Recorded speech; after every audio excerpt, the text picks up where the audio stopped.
Welcome to Spilling the Tea with Dr. Joyce, a podcast that goes deeper than the highlight reel on social media. I'm Dr. Joyce Park, a board-certified dermatologist, content creator at Tea with MD, and founder of Skin Refinery Dermatology Clinic. Each week, I will be joined here by a remarkable guest, and together we'll discuss stories and strategies for balancing our challenging careers with our personal relationships while making time for beauty routines and self-care. So grab your favorite cup of tea, get comfy, and let's get ready to spill the tea together. Hi, everyone. Welcome to the very first episode of Spilling the Tea with Dr. Joyce. And today we have a very, very special guest as my first guest of honor, Dr. Lindsey Zubritsky. Dr. Lindsey, thank you so much for coming on my podcast today. I am so excited to be here. It's such an honor. I cannot believe I'm your first guest.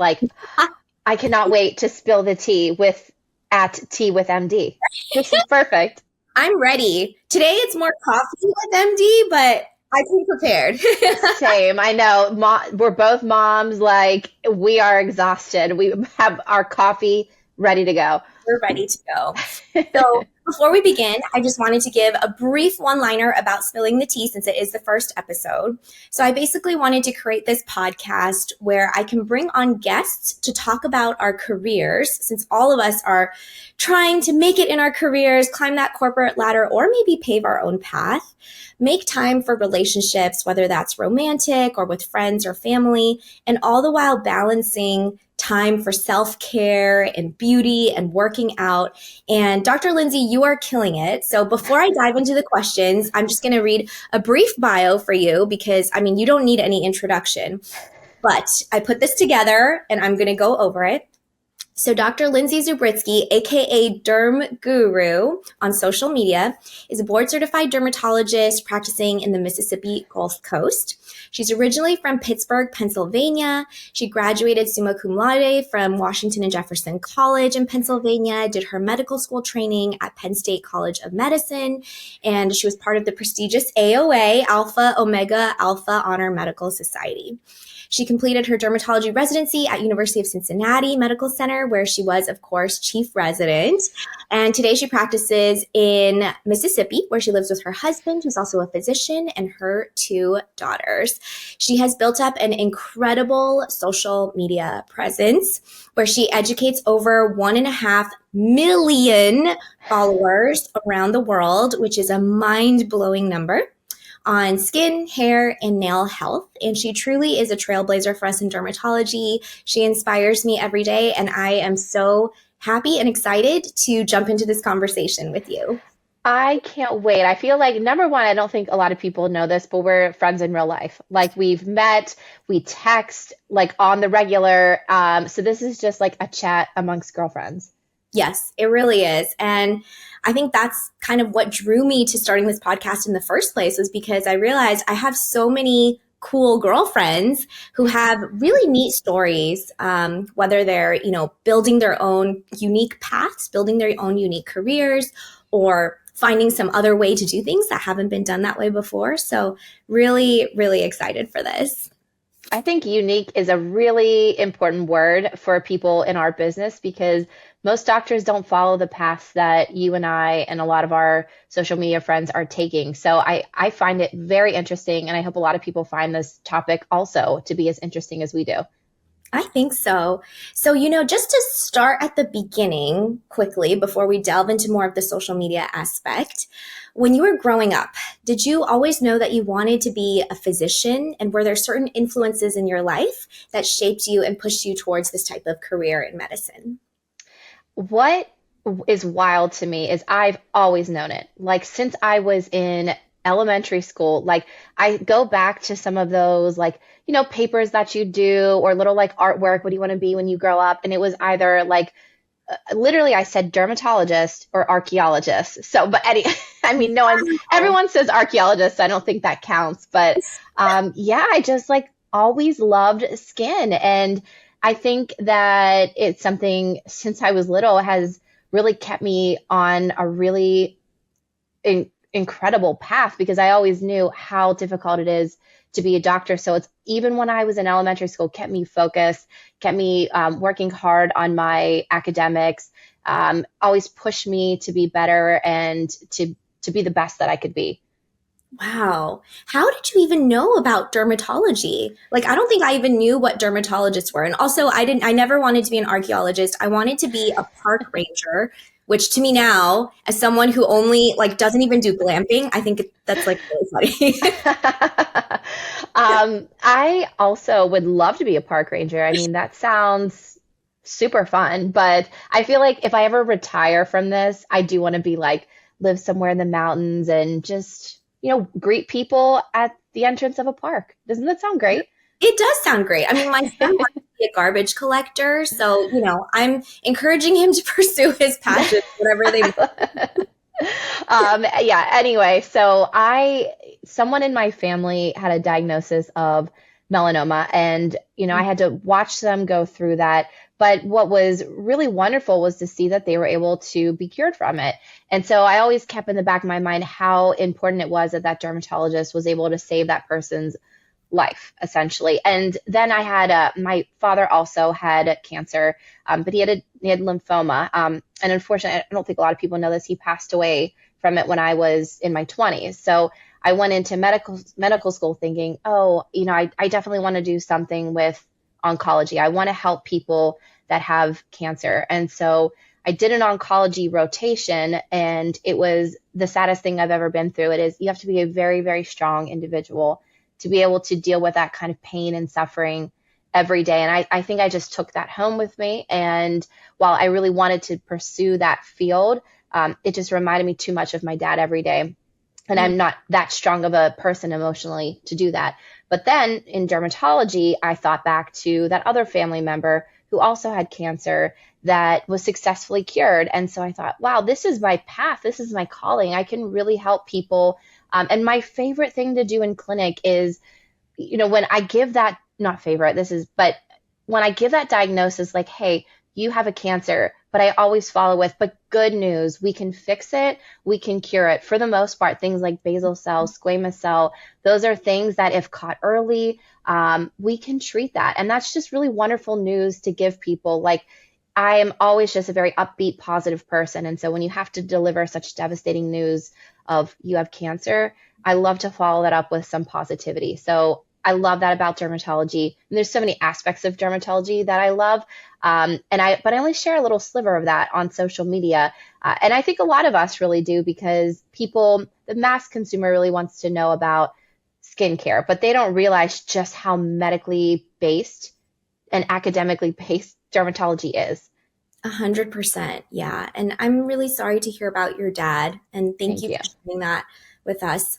I can imagine that being really difficult, and certainly how that could really shape where you take your direction in medicine and in your career. And exactly like you said, I don't think people realize how much medicine there is in dermatology, because online you see a lot of dermatologists and maybe also non dermatologists talking about skincare, because that's what consumers like to consume on social media.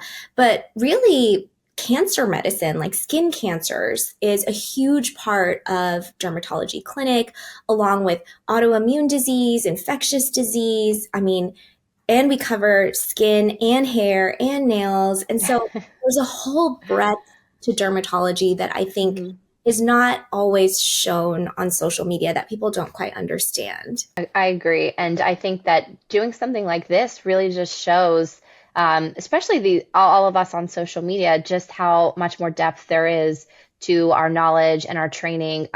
Because again, it's people don't want to hear about all the, in-depth things. They really like to just hear what pertains to them. And the majority of people don't have serious dermatologic issues, but we do study quite a long time to be able to address everything there is to know about hair, skin, and nails. Absolutely. And talking about social media, I don't think I ever asked you, and I would love to hear, how did Derm Guru get started? Like, when did it get started? What inspired you to start it? And did you ever expect it to kind of take on the life that it has?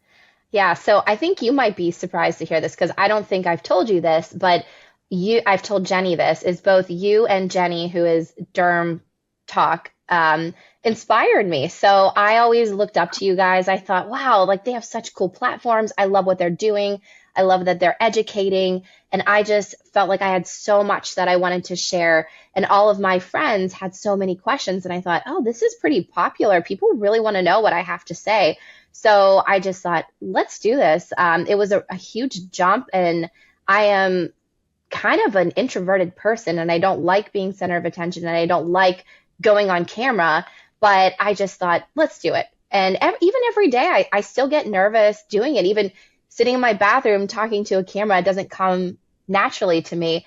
But I started it in probably 2018, 2019 with Instagram, which Instagram was very different back then, right? Like it Totally, was totally just pictures and captions. And then I think during the pandemic is when I really committed to it because we all had so much free time.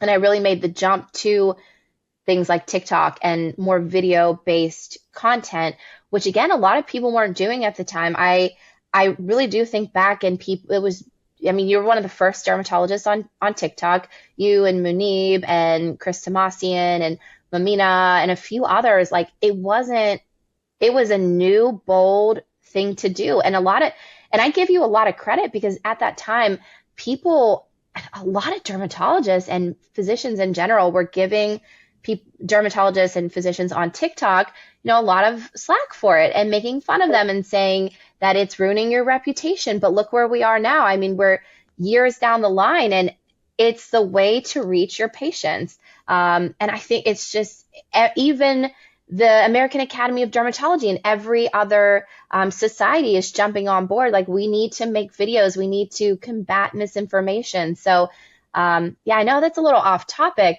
but I have a lot of strong feelings about social media, and I know you do too. No, I love it. And I want to hear all these strong opinions. I like, thank you so much for saying that. I mean, that's so sweet for you to say that you had followed me back then because I think a lot of us just kind of, we didn't go into social media to make money, have a side business. I, just like you, had no idea what kind of career opportunities that social media might present, but I did it more out of interest. And it just kind of took on a life of its own. And I think I was very surprised to hear that you are a more introverted personality because I do think on social media, it requires so much energy and there's so many different parts to it, right? There's the energy it takes to show up on camera and be energetic and engaging and really pull your audience in. And then now we've shifted to also having these kind of in-person events, whether it's conferences or working with brands. And I always find that that takes a lot of energy too. So as an introvert, how do you kind of navigate showing up on camera, bringing that excitement, and also all the in-person stuff? I think medicine has prepared me for that because I think actually a decent amount of physicians are what I would call extroverted introverts because you have to be a little bit of an introvert to dedicate your whole life to a book, essentially. Because, right, there's so many times I think back to medical school where, especially during my step one studying days, that I would get to the library when it opened at 8 and I would sit there at a desk with breaks, of course, for lunch and maybe the gym, but I would sit there till they closed. And then I would go home, go to sleep, and do it again. So at my core, I'm an introvert, but you have to be extroverted in medicine. And so that prepared me for social media. In medicine, every single day, I'm talking to 30 plus people. And that is, a short appointment time where I have to make small talk. I have to make the patient feel seen and heard. I have to hear their story, figure out what their problem is, and then explain it to them what their treatment plan is in a way that they understand. So that has 100% prepared me for getting on camera. So if I can, tell someone that you have a diagnosis of melanoma and then go through the steps of the breakdown from that, I can easily do, a social media event or something. Yeah, absolutely. And I've seen you in action. Like, I love your videos. There's a lot, not a lot, but there's a good number of dermatologists on social media now with a whole range of content types. I've always found your content to be very, very engaging in how you edit it, how you film it, and the way you get sometimes even complex topics across in very easy to understand sound bites. So I think you're just a really great representative of our field, and I'm like really proud to call you my colleague. Thank you. And friend. um, Yeah, there is definitely an art to it. And I think you've been in this game long enough to know that like there are certain little things that make such a difference. And when those little things all come together, that makes for a successful or viral video. is there a specific platform that you prefer that's like your favorite? I just think that because TikTok was the OG of the video, that's where I learned how to edit content. And so I don't know if this comes as a surprise to most people, but I essentially, for like, I would say 80% of my content film in the TikTok app, and then I edit it in the TikTok app just because I've been doing it for so long and it comes naturally to me. And then I just repurpose it for different platforms. Instagram's a little bit trickier for me to maneuver in the editing department, but I've also downloaded CapCut, and CapCut is, I'm sure you've heard of it or used it, and it's amazing. I feel like I should, if whenever all of this is said and done, I should have a second career as like a video editor because I can edit a video like so good and so quickly, and which is a skill no one ever taught me. You just learn, you have to do it when you create content. Yeah, so you actually do all your own editing. I do. I do. I've thought about having people edit it before just to take something off my plate, but I really don't want that like very edited look. That's not what I'm going for. And there are other people who do that and their videos look great, but it just doesn't feel like me. I really love those like authenticity, the me explaining things, the green screen, just like spilling the tea. I love it. Yeah, and I think that really comes across in your videos. And similarly to you, I actually have never had an editor for my short form videos. I Mhm. did hire an editor last year for launching my YouTube for long form because long form is like a whole other beast and I cannot edit. Oh, yeah, But for short totally. I like what you said about keeping it, each of us have our own personalities on social media. And I think that's really cool too. Like, I think we have a good number of dermatologists on social media now, and we all approach education in very different ways. Some of us lean more heavily into humor. When I started on TikTok, I was mostly dancing, which I remember that. back, I'm just like, oh, like that is so cringe. No, but you were so good at it. I mean, it was amazing. I always just thought, wow, that must take so much time to learn that dance. Like I could never. And that's why I didn't get on TikTok is because I thought, oh, I can never do what Joyce does. Like I can't dance. And then when I found out that you could go on TikTok and not dance, I was like, okay, let's do this. Yeah, and when I started doing the dancing, it was honestly because I liked dancing as a hobby. Like I did it in college for fun. And during COVID, we were all stuck at home. I had a newborn. I was on maternity leave. And I was like, I think this could be something fun to do. So I would like have my mom come over, watch my son, and I'd like practice the dance. And it honestly was fun for me. And Yeah. I'm curious what you would say. Like, when I started all of this, whatever, 10 years ago, it was honestly more for fun and to connect with others in medicine. I was a med student back then. So I was just looking to connect with other med students who were stressed out and trying to figure out their career paths. And that evolved over time. But do you face ups and downs within social media? And do you ever experience burnout? And how do you deal with that? Yeah, so this is privately a conversation you and I have had together. Every day it feels like there's ups and downs with social media, which sounds silly to some people. They're like, it's just social media.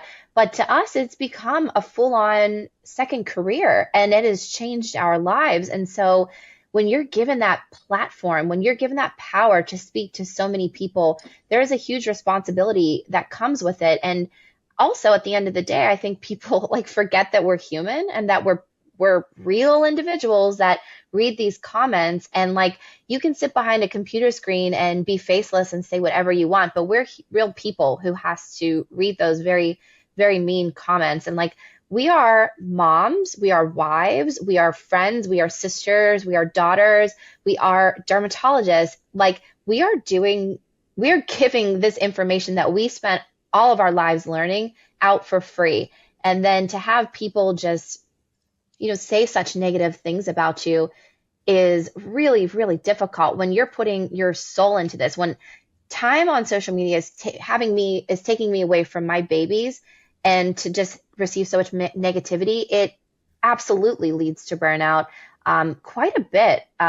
So during those times, like I just reach out to like you or Jenny, or I just take a beat. I take a breath. Like what I find is, and I think you do this too, I will still produce content because I like to do that, but I will just not read the comments and not read DMs. And I don't know if that's a good or bad way to approach it. And I know that negativity is still there, but there's only so much I can take as a human. And it is unfortunate because I really want to be there for my followers or people who've been there for me, who are positive and are asking very legitimate, real questions that I want to help. But it's just too much for my mental health to get in that comment section.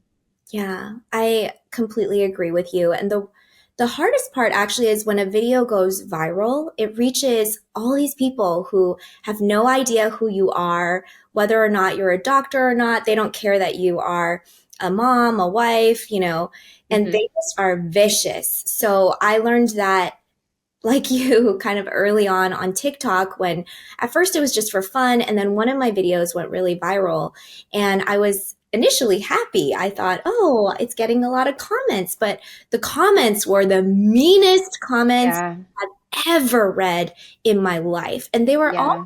attacking me on a very personal level, like about my appearance. And Yeah. it was really shocking to read, and it quickly taught me that you have to have thick skin to be on social media. But also, like you, I stopped reading comments after a certain amount of time, sadly, because I just need to protect my own mental health and my Hmm. own personal space in order to keep going on this. And I think those comments from anonymous people or randos from around the world, at least that stays on social media. But I wanted to circle back to something that you touched on a little bit before, which is criticism coming from within the dermatology community. And I find that as hard to deal with, and it hurts me as much as, if not more, than Hmm. the comments from randoms, who Hmm. don't know me.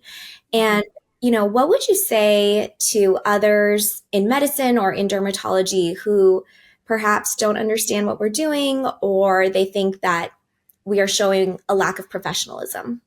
Yeah, I agree. And that's a really, really interesting topic to bring up. And you're totally right. Like, it's one thing for someone who's uneducated about dermatology to make some comment that I can just brush off and say, well, they don't know what they're talking about. But it's another for within our field to be attacked by people that are our colleagues. Like, and what I think is dangerous about that is, the medical field is already under attack. And you see that every day on social media, people having mistrust in the medical system for whatever reason that may be. We don't need to get into that. But as physicians, and especially in our field as dermatologists, we need to stand together, and we have bigger battles to fight than to, fight amongst ourselves and bring our colleagues down, because at the end of the day, we are in this together, and we're here to deliver good medical care. I think that if you have an issue with somebody, it's important to bring it up to them directly. Like, if you think what they said maybe was incorrect information, then you should let that person know. But otherwise, I think what we're doing is not unprofessional by any means. And in fact, I mean, and there's lots of dermatologists. We're on the social media team for the American Academy of Dermatology. So if the American Academy of Dermatology is supporting this social media movement, then why wouldn't all of our other colleagues be a part of this?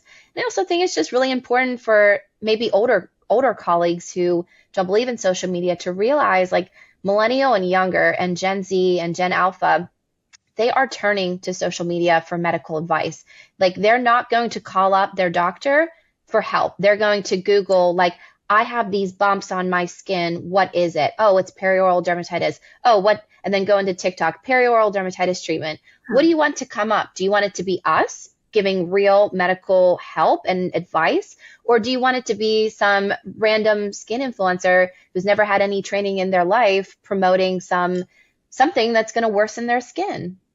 Yeah, I completely agree. And I think seeing how the landscape of social media has changed, it always makes me think that there might be something new in 10 years. And our cohort may not be the ones at the forefront in a decade, when we have like, I don't know, teenage children or whatnot. And there may be a whole crop of other younger dermatologists freshly minted from residency who will then be doing the educating and reaching people on whatever new platform it might be. Who knows? There might be AI or something.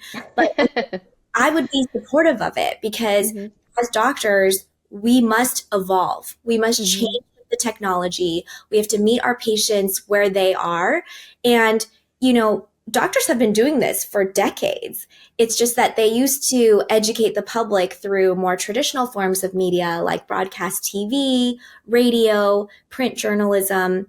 And we're just taking that and shifting it to social media. So in essence, we're not really doing anything that's completely new, but Hmm. we're evolving with the times and with the technology. And I think that that is really important and hopefully something that our field can rally behind and support. And I think that they're doing a better job because before it was just a few of us on TikTok, and now you can just tell by how many more dermatologists have joined the ranks that it is being more widely accepted. And I'm very hopeful for that, that everyone will continue to evolve and grow and realize that it's very important that we utilize social media in our favor instead of trying to fight it. Yeah, absolutely. And I definitely want to be mindful of time. Time flies when we're I having know fun. we've covered like, Always, I feel like we have so much to cover. we like stood in the convention center in Singapore in July and we like just talked for 2 hours and I was like, I where did know. but I definitely still want to ask you a couple questions. Oh, I have all the time in the world. Amazing. So one question I really wanted to know was kind of what does a week look like for Dr. Lindsey Zubritsky? Like I know you're practicing, you're creating content, you're spending time with your family. How do you balance all of your different hats that you're wearing? And what type of support do you have at home? Because I think that's something really important for us working moms to share Yeah. about as well. I know I get this question quite a bit, especially from derms online who are trying to also do social media and clinic and have a family. And they're like, how do you do it? Like, where do you find the time? And I wonder that about like you and Jenny and Mamina and like all of our friends in this field. Like, how are you guys doing it? So I can't wait to hear your podcast and hear like how everyone else is managing it. But this is how it works for me. My Monday, Tuesday, Wednesday, I'm in clinic. So I'm technically part time. And that is at the end of the day what makes it doable that I can do social media. If I did 4 or 5 days a week, there's absolutely no way that I can do this. My Monday through Wednesday is absolutely wild. I'm up at like 5:30. I get both girls ready. I take them to school. We don't have a nanny. I work. I see like 30 to 35 to sometimes 40 patients a day.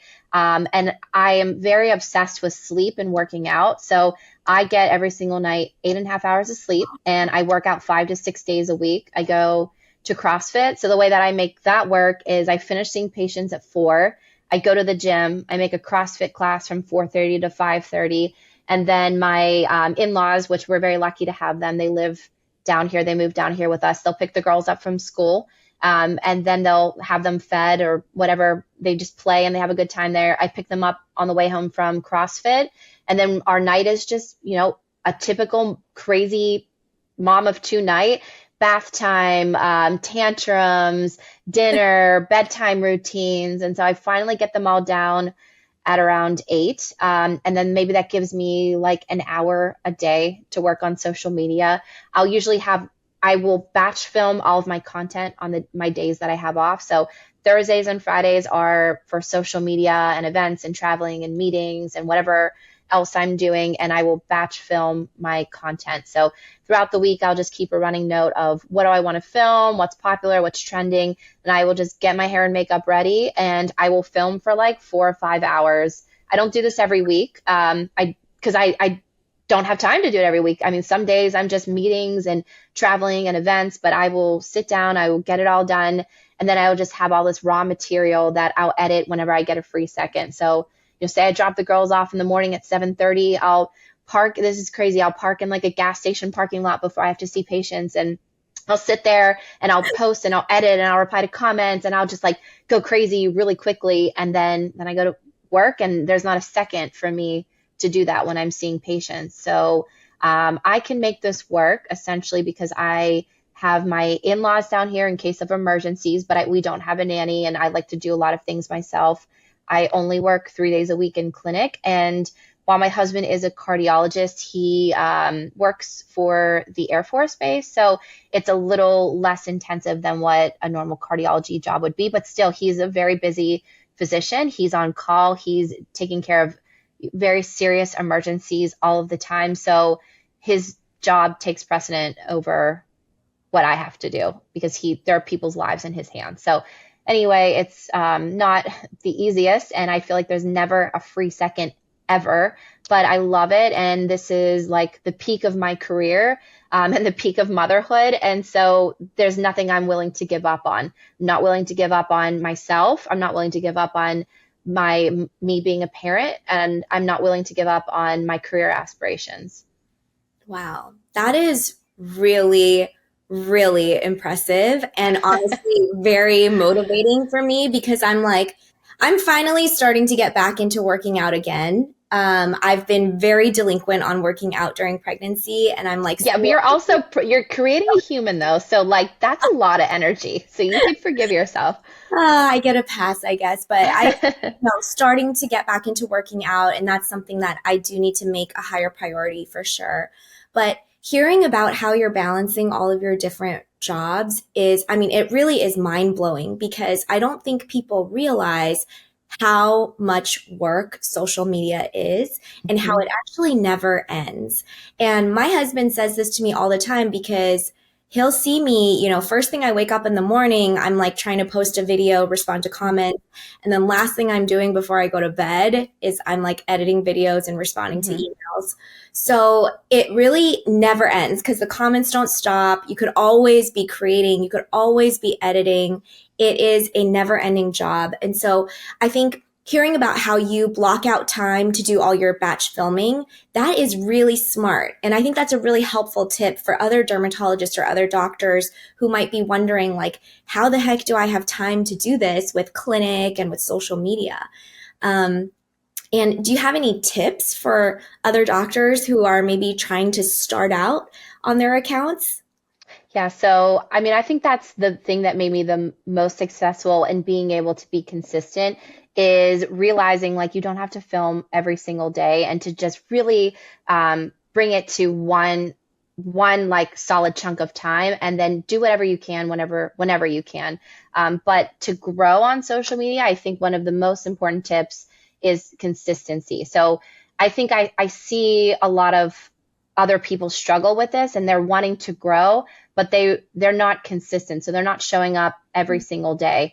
And I think honestly, there's a few things that I would recommend to people to keep your content like viral and engaging is good lighting. Good lighting makes a huge difference. And I know that seems like the smallest thing, but if you're watching a video that's dark versus light, the light is going to catch your eye so much more. And I think a way that I edit my videos that I think is successful at least is to cut out pauses.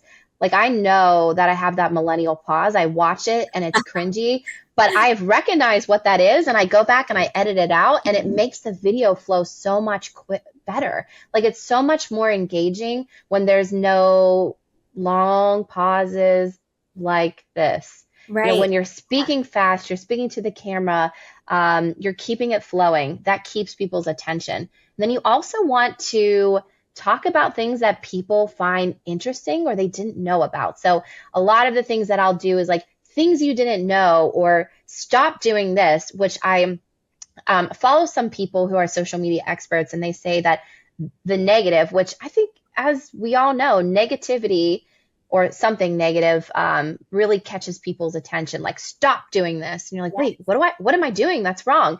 And so if you can twist things to be in that aspect when you're presenting something. So instead of saying I'm trying to think of something um, like a recent video I did is you're washing your body wrong. So instead of saying, here's the right way that you should be washing your feet, people don't care about that. They want to know, like, wait, I'm washing my feet wrong.